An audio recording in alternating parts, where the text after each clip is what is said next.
ये समस्या पूरे देश के अंदर, ऐसी समस्या प्रत्येक प्रदेश में आज की सरकार ने कर दी है, जहां जहां आदिवासी रहते हैं।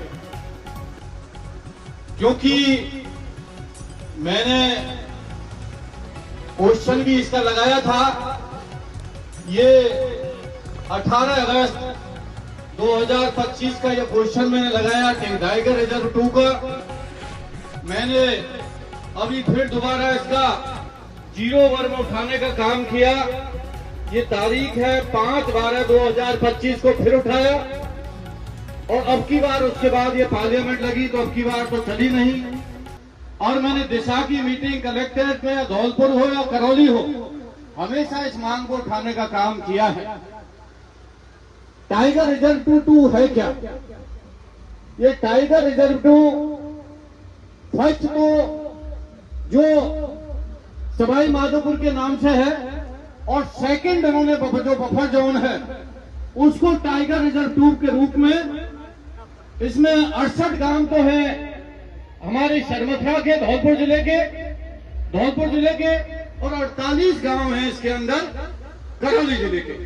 कुल टोटल इसमें गांव है, इसमें 108 गांव हैं।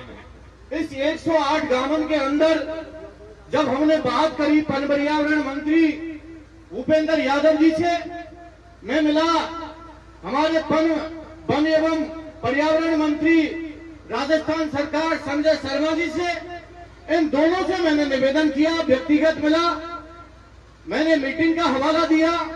अब इसमें घोटाला क्या है वो मैं आपको एक एक करके समझा देता हूं, क्योंकि टाइम आपके पास भी नहीं है, आपको और भी अतिथियों को बोलना है।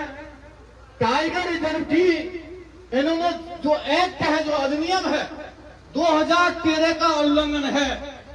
टाइगर रिजर्व 2 क्या कहता है? जब किसी भूमि को हम, फॉरेस्ट की भूमि को या बफर जोन की भूमि को या किसान की भूमि को हम जब उसको अडॉप्ट करते हैं, जब उसका एक्विजिशन करते हैं, जब उसका अधिग्रहण करते हैं, तो उसमें वहां के स्थानीय लोगों की सहमति जरूरी है।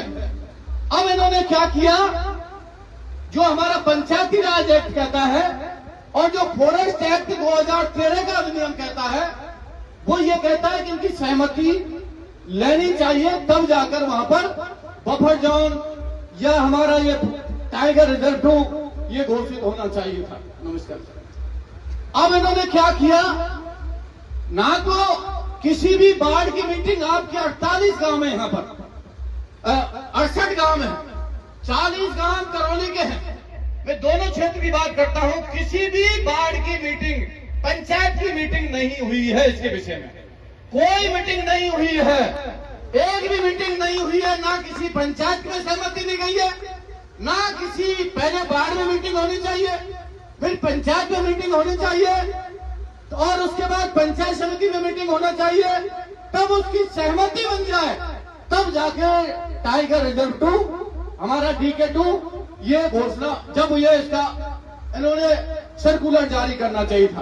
अब इन्होंने की क्या, कार्यस्थानी क्या की है, इन्होंने उस परफॉर्मा के ऊपर, जब मैं भूपेंद्र यादव जी से मिला, उन्होंने कहा साहब आपके लोगों ने वहां पर 70% सहमति दे दी है। तो मैंने कहा भाई 70% आपने सहमति दे दी है, तो मैंने हाथ का चिट्ठी बनाई कि मुझे इसकी डिटेल चाहिए, कौन से सरपंच ने साइन किए हैं या कौन से वार्ड पंच ने साइन किए हैं। उसमें फिर कलेक्टर कहता है दिशा की मीटिंग में कि साहब हमने तो किसी ने सहमति दी गई, और भारत सरकार को जो इन्होंने जवाब भेज दिया है वो ये भेजा है कि यहाँ के सरपंचों ने सहमति दे दी। मतलब इसमें घपला क्या है, भारत सरकार कहती है कि आपके यहाँ से सहमति आ गई, और कलेक्टर कहता है कि यहाँ से कोई सहमति नहीं दी गई। तो मैंने फिर अपने यहाँ के जो हमारे DF है उनसे बात करी, मैंने भैया आप इसमें जिम्मेदार कौन है, आप ये बताओ, झूठी रिपोर्ट किसने भेजी भारत सरकार को? DF को कहता है साहब हमने तो नहीं भेजी। तो मैंने कहा यह जवाब मंत्री जी के वहां से आया, मंत्री जी का लेटर भी है मेरे पास, उन्होंने कहा कि आपके यहाँ से सहमति ली गई है। अधिनियम क्या कहता है कि कोई भी व्यक्ति यदि सहमति देता भी है तो उसमें उस परिवार को 15 लाख रुपए दिए जाएंगे, व्यक्ति को नहीं, व्यक्ति को नहीं। परिवार को 15 लाख रुपए दिए जाएंगे, जिसमें उसका घर भी होगा, जिसमें उसकी जमीन भी होगी और उसके सड़क संसाधन स्कूल भी नष्ट होंगे। अब मुझे बताओ, आज के जमाने में क्या 15 लाख रुपए में कोई घर बन सकता है? बन सकता है घर? क्या 1 बीघे जमीन कहीं मिल सकती है? कहीं जमीन नहीं मिल सकती। इन लोगों ने कहा साहब हम पैकेज बढ़ा दे दें। मैंने कहा हमें पैकेज बढ़ा आपका नहीं चाहिए। अच्छा, इन्होंने कहा साहब कुछ लोगों ने सहमति दे दी। सहमति उन लोगों ने दे दी कि ना तो उनके गांव के अंदर घर है और ना वो यहाँ पर रहते हैं। उन लोगों ने सहमति दी है।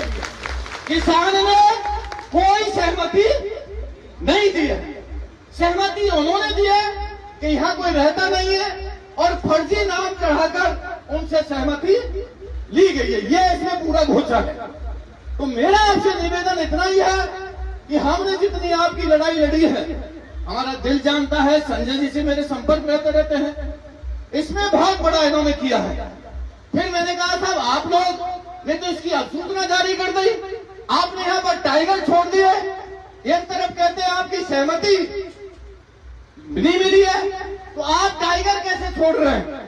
जब टाइगर छोड़ देंगे तो लोग स्वतः ही, जिनके हमारे पशु हैं, चाहे भेड़ है, चाहे बकरी है, चाहे उनके अन्य जानवर है, गाय है, भैंस है, और जो हमारे मनुष्य हैं, बच्चे हैं, उन टाइगरों में हमारे बच्चे कैसे रह पाएंगे? कैसे हमारी मवेशियों कब रह पाएंगे? वो तो रात को उठा के ले जाएंगे, गांव के गांव खाली हो जाएंगे।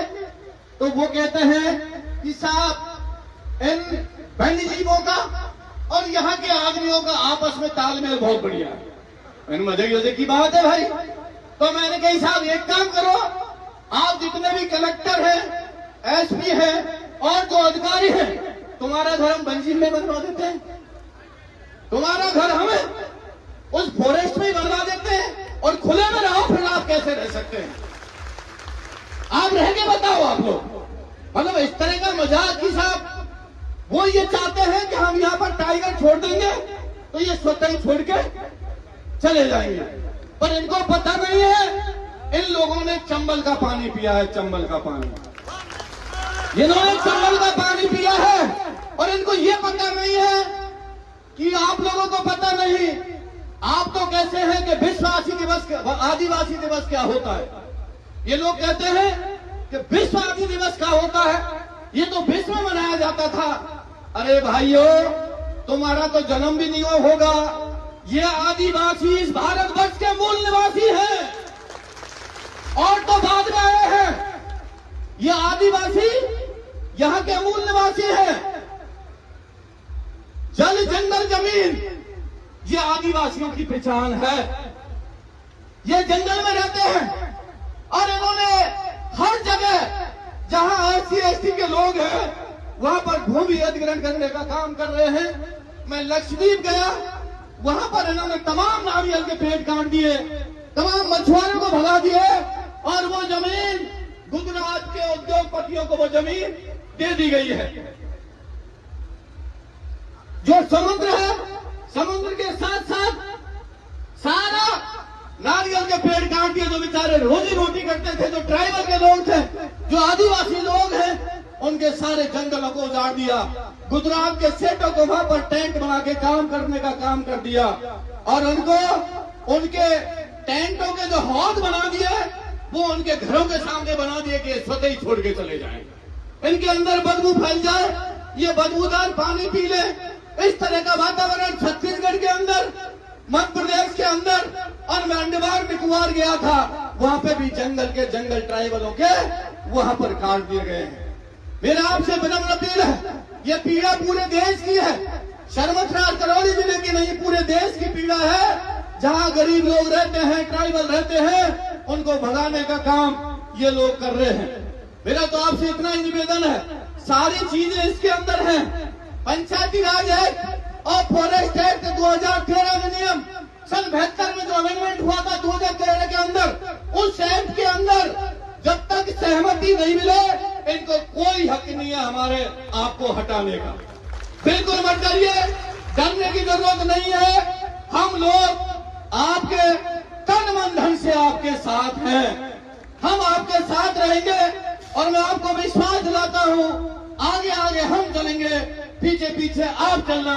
गोली खाएंगे, लाठी खाएंगे, डंडे खाएंगे, पहले हम खाएंगे, बाद में आप लोग खाना। हम आपके साथ हैं और जो डर गया इन लोगों से वो मर गया। डरने की जरूरत नहीं है, हम लोग साथ रहेंगे, संजय साथ रहेंगे, हमारी पार्टी पूरी आपके साथ रहेगी और हम लोग चाहे कुछ भी हो जाए ये DK2 यहाँ पर नहीं होने देंगे। मैंने अभी 4 दिन पहले DFO से बात करी, मैंने कि आप लोगों ने जो सर्कुलर जो बाउंड्री बना रहे हैं, इन्होंने बाउंड्री भी चिन्हित कर दी है कि कौन कौन से गांवों की बाउंड्री रहेगी, कौन कौन सा गेट रहेगा, कहां पर यहाँ पर टूरिज्म रहेगा। और एक चीज और है, दिल्ली, मुंबई, कोलकाता के यहाँ सेठ भी जमीन खरीदने आ गया। मैं सच्चाई बता रहा हूं आपको। और इसलिए वो उससे बाउंड्री को भी डिक्लेयर इसलिए नहीं कर रहे हैं कि हमको कहीं ना कहीं दिक्कत है।